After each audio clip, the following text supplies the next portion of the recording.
All right, guys, today we're going to be reacting to American culture shocks in Germany.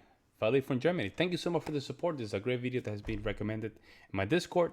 If you guys want to recommend more videos, go to my Discord, which is going to be in my comment section as a pinned comment, or simply go to my description. We're heading to 10,000 subscribers. Let's jump in. They're out, they're all walking, they're on the bikes. Every car I noticed was like a tiny hatchback. First of all, how good the food was. Very few disposable anything. So many environments have little places for children to play. Much more of a welcoming environment. And we've gone out a lot. We've done restaurants. We've been going to breweries and whatnot. Do as the locals do. Way cleaner, smelled better. I found that to be not entirely the case. The layers upon layers, it will get hot. They're all of a sudden down to like a t-shirt. Stay out of the bike lanes. Right, absolutely, that's the number one rule. Hey, stay out of the bike lane, man. We're currently on our way from Heidelberg, Germany to Berlin. And when I say we, I mean 22 Americans who are traveling with Ben and me on our 2024 Germany group trip. For some of them, it's their very first time here in Germany or even in Europe in general. And we've now been on the road for a little over a week. So I want to know which culture shocks or cultural differences they've noticed here in Germany over the last 9 days. So let's ask. I see. What I thought was huge is just how active the Germans are. They're out, they're all walking, they're on the bikes all the time. Yep. Their crosswalks are enormous compared to ours because so many people are out and about. That's a good point. And it was great. Awesome. Was it your first time in Germany? Yes. First time. Okay, Yes, cool. won't be the last. Nice. Well, I think the thing that really stands out to me was, and we've gone out a lot. We've done restaurants. We've been going to breweries and whatnot. I mean, when in Germany, why not?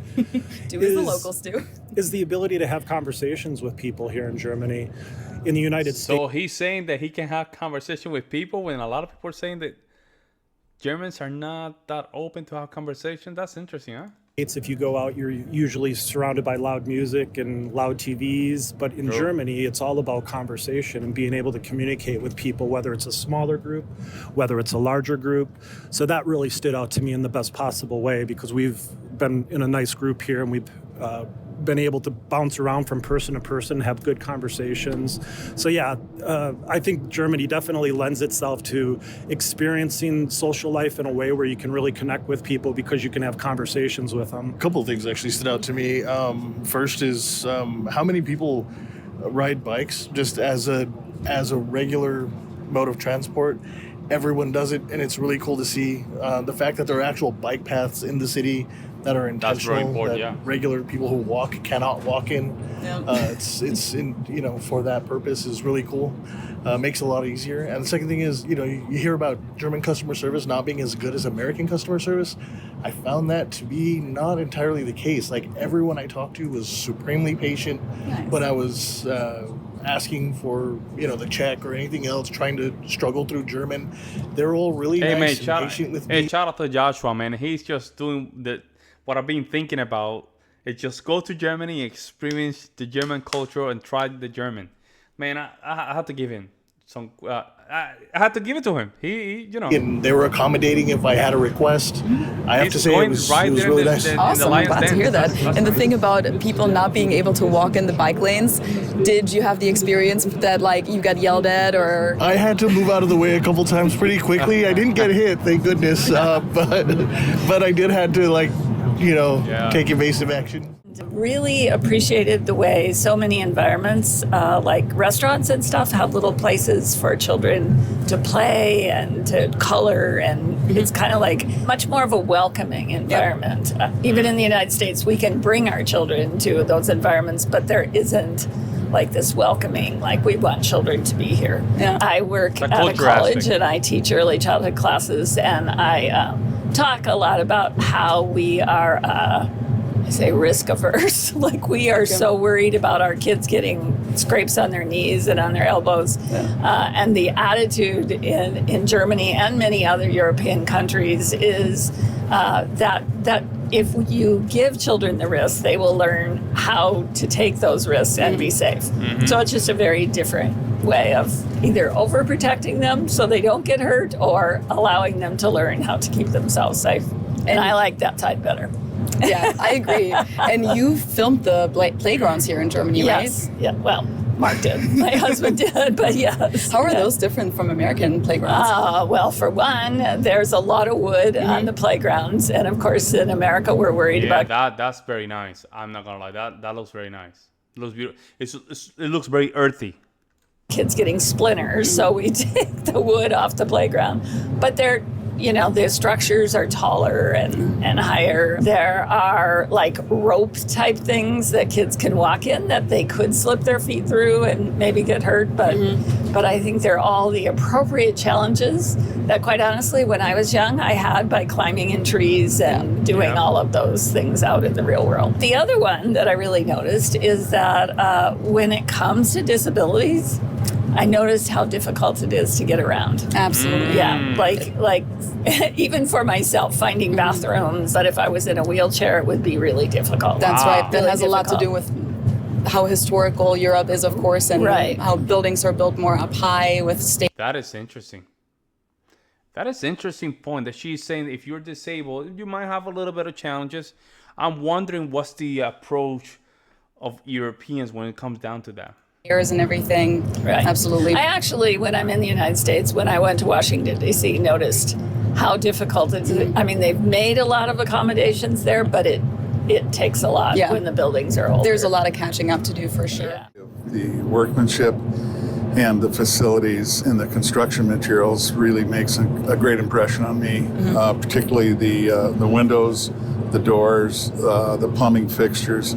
They're all outstanding. They're really, really well built and they operate perfectly. I think in the United States we try to cut some corners on some of those materials, but not in Germany. It's just outstanding and I really appreciate the craftsmanship. I've always noticed the doors for sure, but I never really paid attention to the fixtures, like that there's a difference in quality there.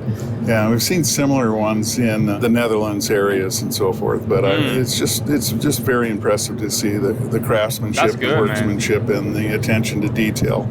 I'm glad some Americans are just going outside their country, our country, just to go around and visit some of the other countries, because that's very good for us, right? We get some of that experience, we absorb it, and we somehow try to include it into our lifestyle, and we learn.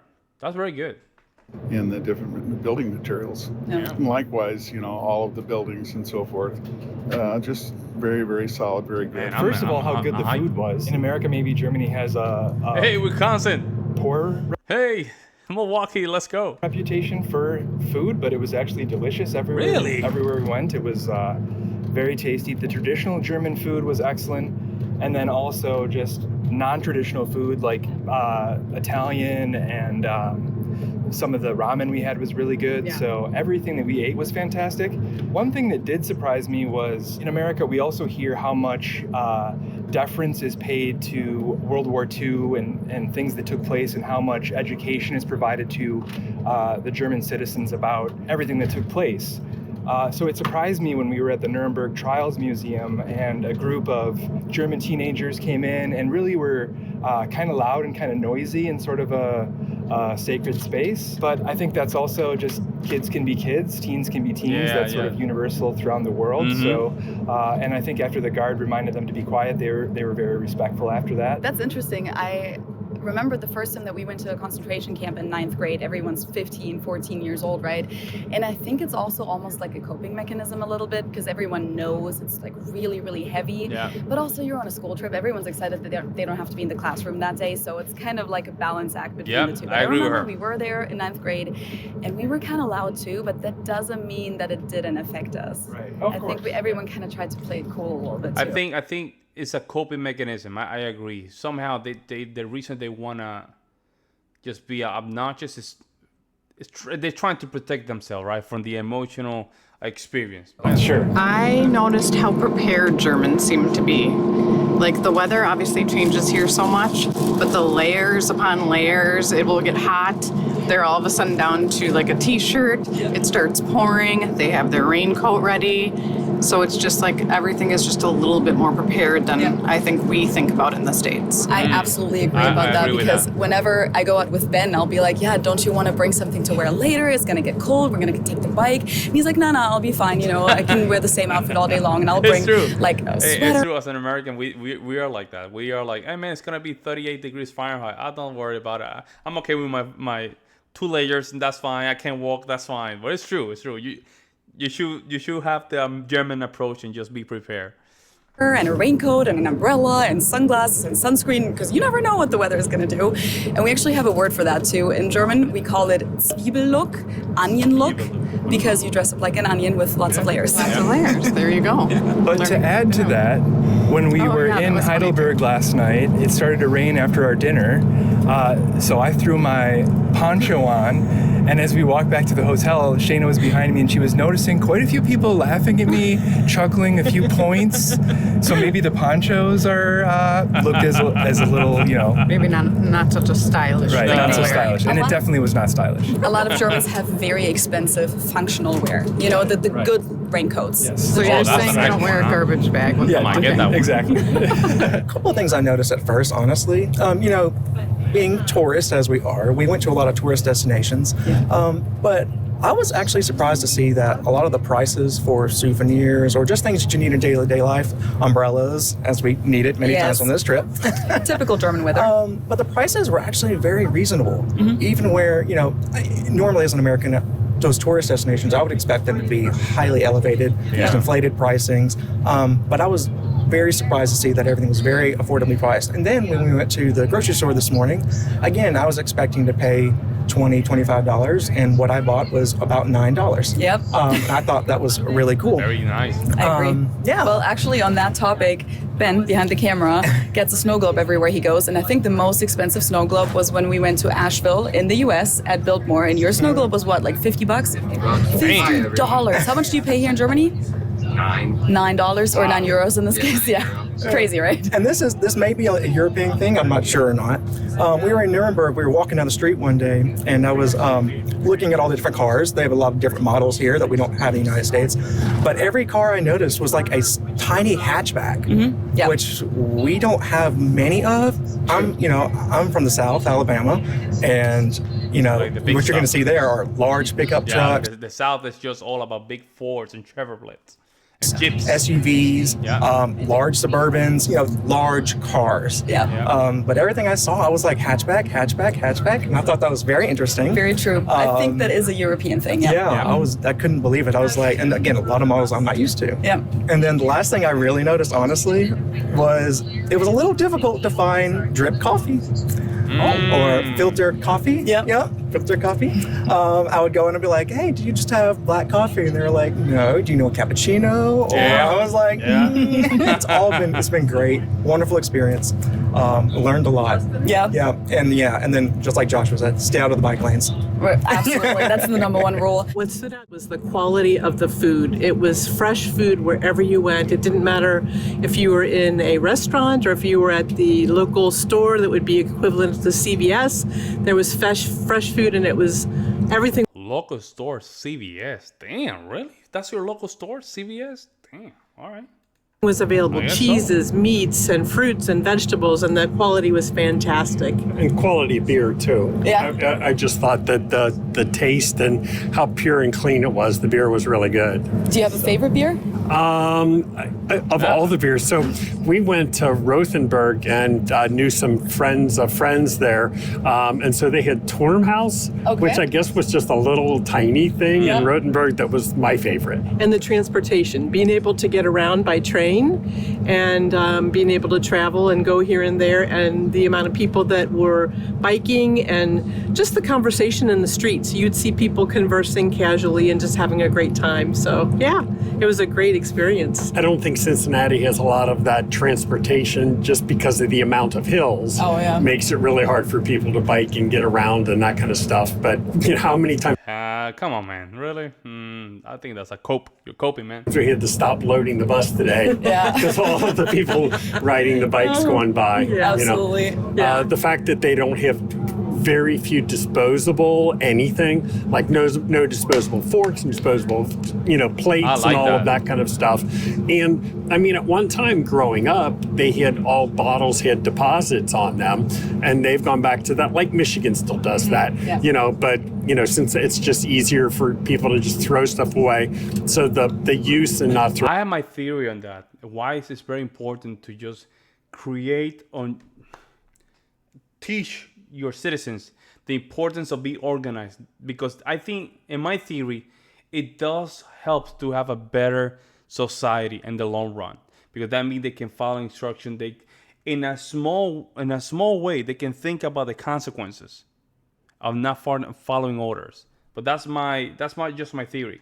Throwing everything away was really striking. That was a big difference. That's a really good point, yeah. There certainly wasn't much culture shock because I was born here and I grew up here. So right. I feel like the hat gives it away too. So I got to see the small town where I grew up before we met, and then by coincidence we drove through the town where I was born on the way to Heidelberg. But the two things that struck me the most, one of them pretty trivial. In Bavaria and somewhat in Baden-Württemberg, I noticed that the crops were corn. There were a lot of corn crops. Yeah.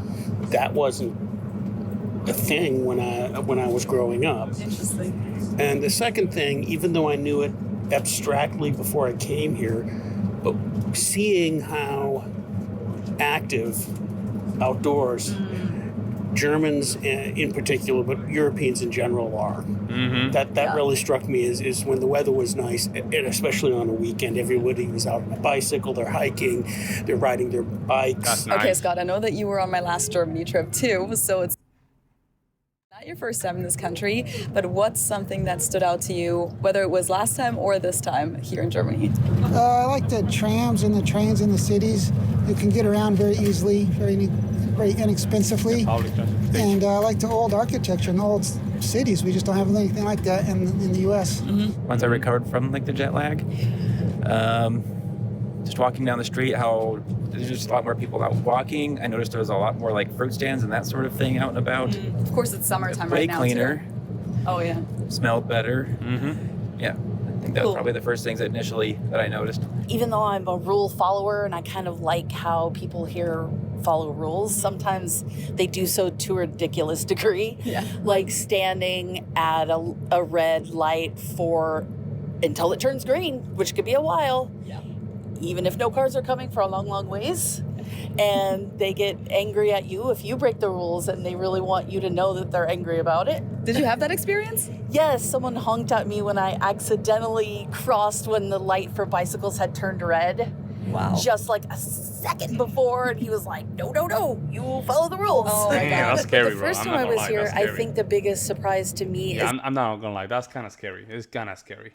that people can carry beers around everywhere. Yeah. And we're like, oh my gosh, it's like 4 o'clock in the afternoon. Everyone has a beer in their hand, and they're getting on the train, and they're hanging out. Yeah, And there's the nothing wrong with evenings that. seem more like a social time than just to get home. So. True. I feel like we also saw that a lot on this trip because it's July. Summer break is about to start for Bayern and Baden-Württemberg, and a lot of the days were very nice weather. I mean, we had a little bit of rain too, but we saw a lot of nice evenings in Nuremberg or in Munich also, where people were just hanging out at the public squares with a beer or, at the side of the river and just enjoying themselves. Yes. So being outside seems to be more of a priority. Yeah. I know this wasn't your first time in Germany. You've been all around. Yes. No, this is our third time in Germany. So I was thinking about what is a new culture shock to me here. And one small one was burnt das Brot. Yeah. We talked about him quite a lot on this trip. Yeah. The other one to me was, we talked about a little bit at children's playgrounds, that measured risk, that kind of slight danger that's built into them and everything, and that I found that kind of fascinating. And do you remember what your first culture shocks were when you came to Germany or to Europe for the first time? This is really stereotypical, but I would say it was the service. Okay, yeah. Yeah. I could see that. Yeah. Even how you have to twist their arm to even bring you the bill. Yeah. You're like, please let me pay. Please come back. We have much to do still. Yeah. Also, Devin has a really cool Instagram page. He makes custom bikes. So you can check him out on Instagram at Alchemist Custom Bicycles. Wow, I'm gonna that's very put it right nice. here. Have you ever been to Germany? If so, what was the thing that stood out to you the most? Let me know in the comments below. Hey, shout out to Feli, man. Felicia, nice job, man. You do such a great job, man. Just trying to educate some Americans, and you know, when it comes down to Germany and all that stuff, man. I love their channel. She does a very good job. Well, let me know what you guys think in the comment section below. I'd love to hear you guys' opinion. Any Americans, any Puerto Ricans in the comment section. If you travel to Germany, I only traveled to Germany only once, but it was in the airport. Then I went to Austria, and the Austria went to Bulgaria. That was it. But let me know what you guys think in the comment section below. I'll see you in the next one.